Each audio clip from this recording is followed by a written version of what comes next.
¿Alguna vez te ha pasado que algo muy cotidiano como lo es una muñeca, un pasillo vacío, una sombra que conoces, de pronto te produce escalofríos? No exactamente miedo, pero tampoco es solo incomodidad.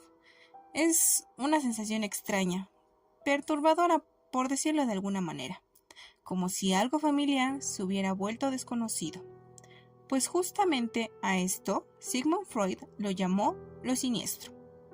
A continuación, presentaré un análisis del ensayo del neurólogo austriaco y fundador del psicoanálisis Sigmund Freud, de su ensayo Lo siniestro. Primeramente, Freud nos muestra lo que es lo ominoso o lo siniestro, pues comienza el ensayo investigando el término siniestro o ominoso desde su raíz lingüística. Descubre que un Heimlich no es simplemente el opuesto de Heimlich, familiar, sino que ambos comparten significados en su núcleo profundo.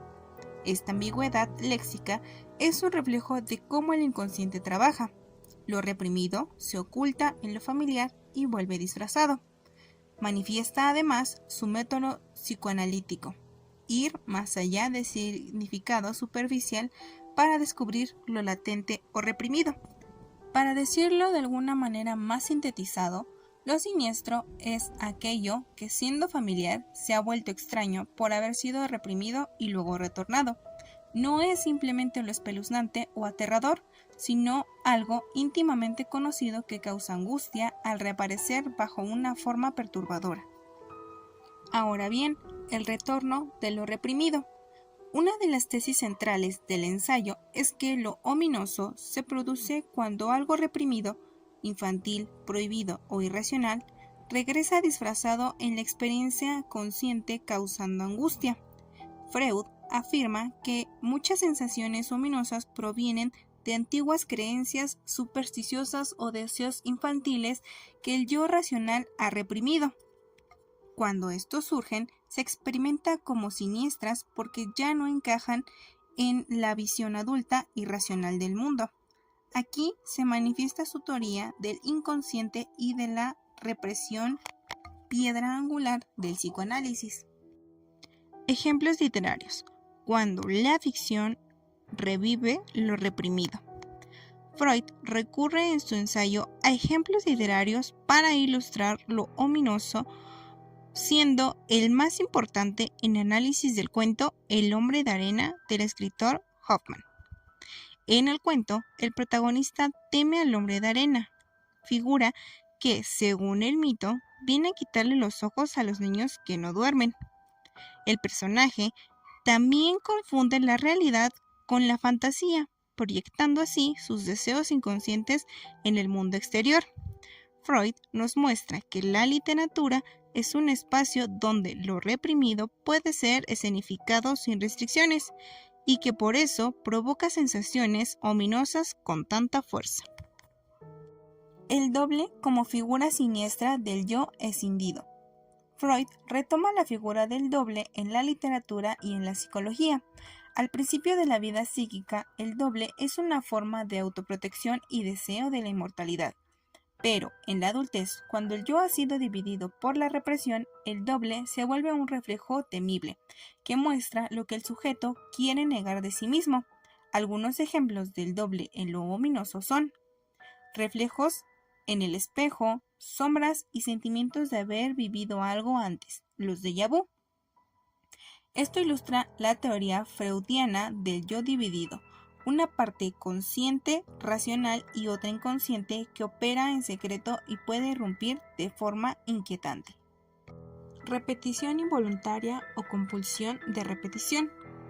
Otro fenómeno analizado por Freud es la repetición de situaciones de forma involuntaria, como por ejemplo, perderse en una ciudad y terminar siempre en el mismo lugar, ver el mismo número repetido muchas veces, tropezar repentinamente con una misma persona. Esta repetición no tiene explicación lógica y por eso produce angustia.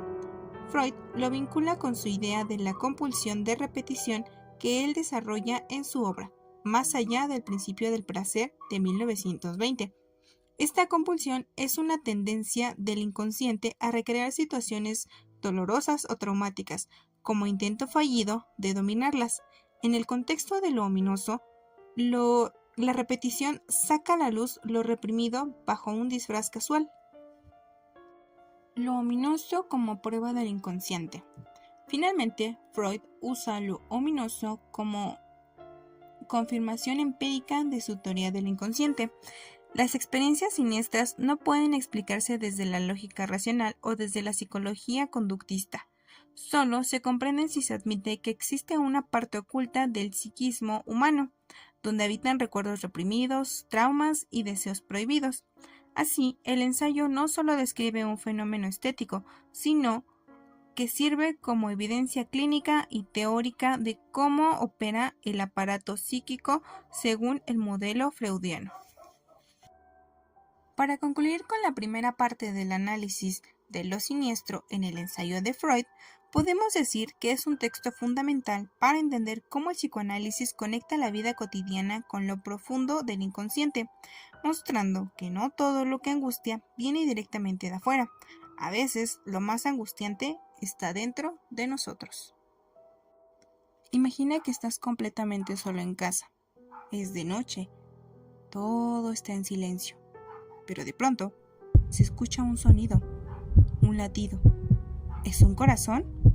¿O es el de alguien más que está enterrado bajo el suelo que se está pisando?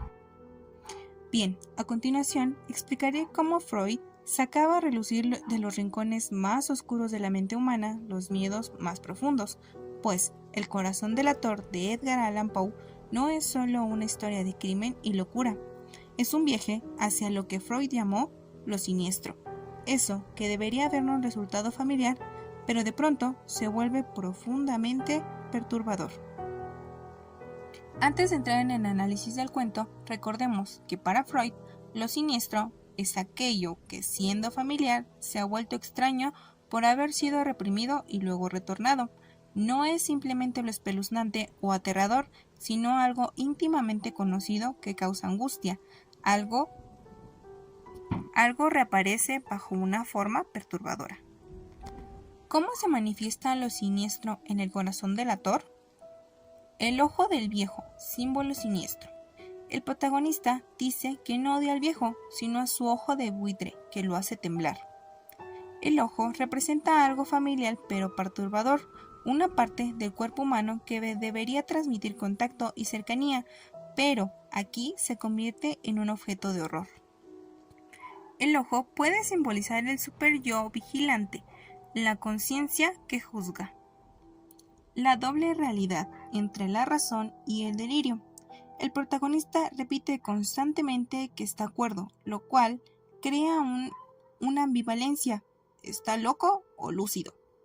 El lector entra en un mundo donde la lógica se entrelaza con la paranoia, lo cual genera una sensación de extrañeza e incomodidad. Esa incertidumbre entre lo real y lo fantástico es clave en el efecto siniestro. Freud destacaba que cuando no podemos distinguir si algo es real o producto de la psique, emerge lo unheimlich, el retorno de lo reprimido, el latido del corazón. El momento más siniestro del cuento es cuando, después de enterrar al viejo, el protagonista empieza a escuchar el latido de su corazón. Ese sonido que ningún otro personaje escucha crece hasta volverse insoportable y lo lleva a la confesión del crimen. El latido es el símbolo de la culpa reprimida que retorna, que se manifiesta como alucinación auditiva. Freud diría que el corazón enterrado es el inconsciente, lo reprimido, lo oculto, que vive a pesar de los esfuerzos del yo por eliminarlo. Lo familiar que se vuelve extraño. El hogar como escenario siniestro. El crimen ocurre en la casa donde conviven el protagonista y el viejo, un lugar que debería ser símbolo de intimidad y seguridad, pero se transforma en un escenario de acecho, asesinato y paranoia. Precisamente esto es lo que es un unheimlich, algo que debería ser familiar y protector, como lo es un hogar, se torna extrañamente amenazante. El espacio doméstico pierde su neutralidad y se convierte en un lugar de horror. La compulsión de repetición y la narrativa circular. El narrador no puede evitar volver una y otra vez sobre los detalles del crimen, el cómo espió, cómo hacer un moño, cómo escondió el cuerpo. Esto es signo de la compulsión de repetición, un mecanismo inconsciente de reafirmar lo traumático. El cuento entero es un intento fallido del narrador por dominar su trauma y su confesión. Lo muestra como una repetición clínica de su angustia. La ascensión del yo. Desdoblamiento interno. El protagonista se desdobla por un lado, el yo que planea y narra, y por otro lado, el otro yo que siente culpa, delira y colapsa. No hay una integración de su psique, vive en constante conflicto, pues el viejo puede leerse como su doble simbólico, y su deseo de matar al viejo es también el deseo de eliminarse. Se quiera o no, es una parte interna de sí mismo, la parte que lo vigila y la parte que lo culpa. Al final, El corazón delator no es solo la historia de un asesino, es el retrato de una mente fracturada por la culpa, acusada por lo reprimido y consumida por aquello que intentó ocultar. Freud nos enseña que lo siniestro no aparece por casualidad, sino que más bien surge cuando lo reprimimos, es decir, nuestras emociones, traumas, deseos o culpas regresan disfrazadas de extrañeza, y eso es exactamente lo que le ocurre al narrador de Poe. No puede escapar del eco de su propio inconsciente. El ojo del viejo, el latido del corazón, el impulso por confesar. Todo forma parte de esa lógica siniestra donde lo interno se proyecta afuera y donde lo conocido se vuelve aterrador. Así, lo siniestro no es solo un recurso literario, sino una puerta a comprender cómo funciona nuestra mente cuando intenta protegernos y termina traicionándonos. Porque a veces el verdadero terror no está en lo que vemos, sino en lo que llevamos dentro y no queremos mirar.